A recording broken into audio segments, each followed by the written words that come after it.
নমস্কাৰ বন্ধুসকল, মই হাতীমে আজি আকৌ পুনৰ আপোনালোকৰ মাজলৈ ভেন্দি খেতিৰ ভিডিঅ' এটা লৈ উপস্থিত হ'লো হৈ। আপোনালোকে মোৰ ভিডিঅ'টো কোন ঠাইৰ পৰা চাই আছে আপোনালোকে এতিয়াও কমেণ্ট নকৰাকৈ নাথাকিব। যিমান পাৰে মোৰ ভিডিঅ'টো আপোনালোকে শ্বেয়াৰ কৰিব আৰু এই ভেন্দি খেতি কেনেকৈ কৰিব লাগে আজিৰ এই ভিডিঅ'টোত আপোনালোকে সম্পূৰ্ণ তথ্য পাব।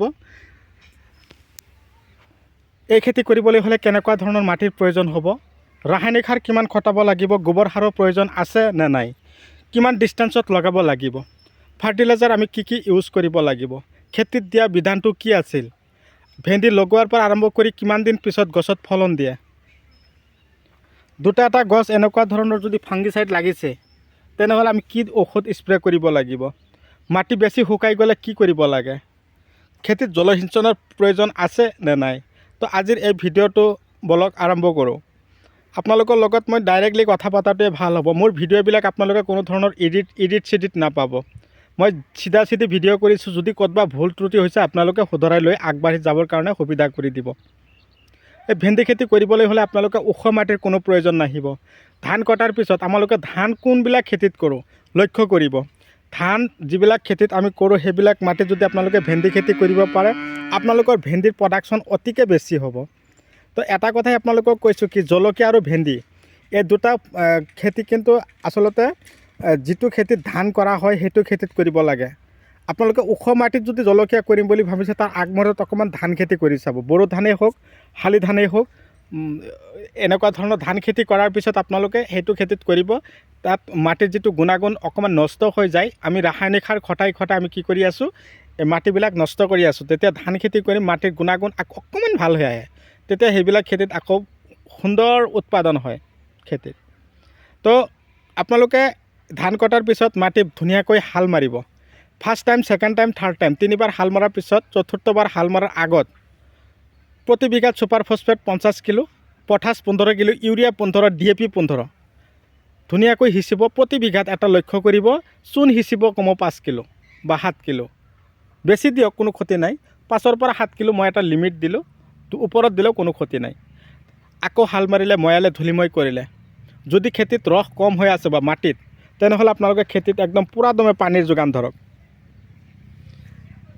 ঠিকছে পানীৰে একদম ভিজাই দিয়ক। বৰষুণ পৰা দি যেনেকৈ পৰে পানী তেনেকৈ আপোনালোকে খেতিত পানীত দি দিয়ক। এতিয়া পানী দিয়া হ'ল, খেতিত ৰস হ'ল। তো আপোনালোকে উন্নত ধৰণৰ বীজবিলাক আপোনালোকে বজাৰৰ পৰা ক্ৰয় কৰিব।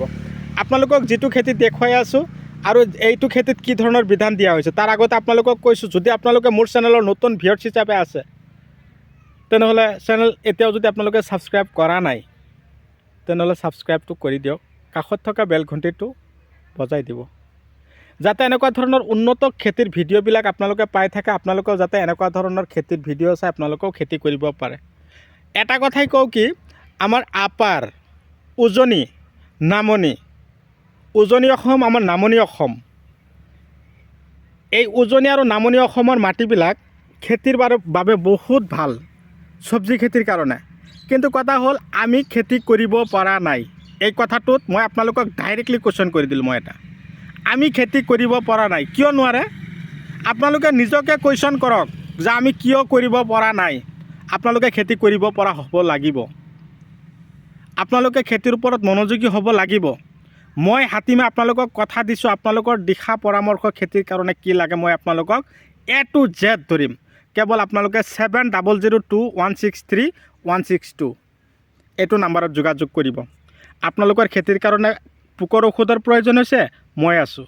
আপোনালোকৰ খেতিৰ কাৰণে ফাৰ্টিলাইজাৰ লাগে, মই আছোঁ। আপোনালোকে যিমান পাৰে 1 বিঘা পাৰক, 5 বিঘা কৰক, আপোনালোকৰ ওপৰত বেছ কৰিব। কিন্তু খেতি কৰিবই যে লাগিব এইটো কিন্তু সঁচা।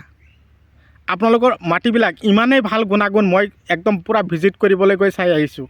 এতিয়া বৰ্তমান খেতি কৰিবলৈ হ'লে হাইব্ৰিড পটল আছে, কুন্দুলি আছে, ভাতকেৰেলা আছে, তাৰপিছত ইফালে জিকা আছে, ভোল আছে, জলকীয়া আছে, ভেন্দি আছে, কি খেতি কৰিব, কোমোৰা আছে, বিধান লাগে, মই আছোঁ নহয়।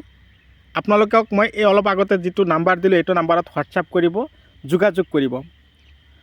তো এই খেতি বিধানটো আপোনালোকে কি কৰিব, ক্ৰয় কৰিলে বজাৰৰ পৰা ক্ৰয় কৰি আপোনালোকে আনি লগালে, এটা লাইনৰ পৰা আৰু এটা লাইনৰ দূৰত্ব 1 ফুট আৰু এটা গুটিৰ পৰা আৰু এটা গুটিৰ দূৰত্ব 4 ইঞ্চি বা 5 ইঞ্চি কৰি ৰাখি আপোনালোকে ধুনীয়াকৈ লগাই দিলে।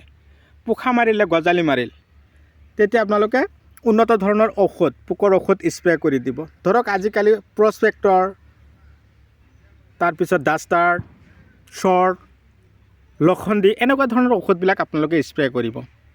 যদি আপোনালোকৰ গছবিলাক দুটা এটা শুকাই যাবলৈ আৰম্ভ কৰিছে তেনেহ'লে লখণ্ডি দিব, জুডিঅ' পাৱাৰ দিব। তেনেহ'লে চাব আপোনালোকৰ খেতিত আৰু কোনো ধৰণৰ সমস্যা নাই। মাটি বেছি শুকাই গ'লে খেতিত ফাংগিচাইড লাগি যায়, তাৰ কাৰণে মই লখণ্ডি আৰু জুডিঅ' পাৱাৰৰ কথা কৈ দিলোঁ। আৰু পাতবিলাক কোচ খাই গৈ আছে, হালধীয়া হৈ আছে, আপোনালোকক দুটা ঔষধৰ নাম কৈ দিছোঁ, মনত ৰাখিব। এটা হ'ল লুব্ৰিঅ' আৰু এটা হ'ল গ্ৰেচিয়া। দুটা ঔষধ আপোনালোকৰ খেতিত দিবই দিব। আৰু এই যিটো ভেন্দি খেতি, এই ক্ষেত্ৰটোত বিধান দিয়া হৈছে কোনটো জানে? আলিয়া। আলিয়া ভেন্দি বেয়া নহয়, বহুত ভাল আছে।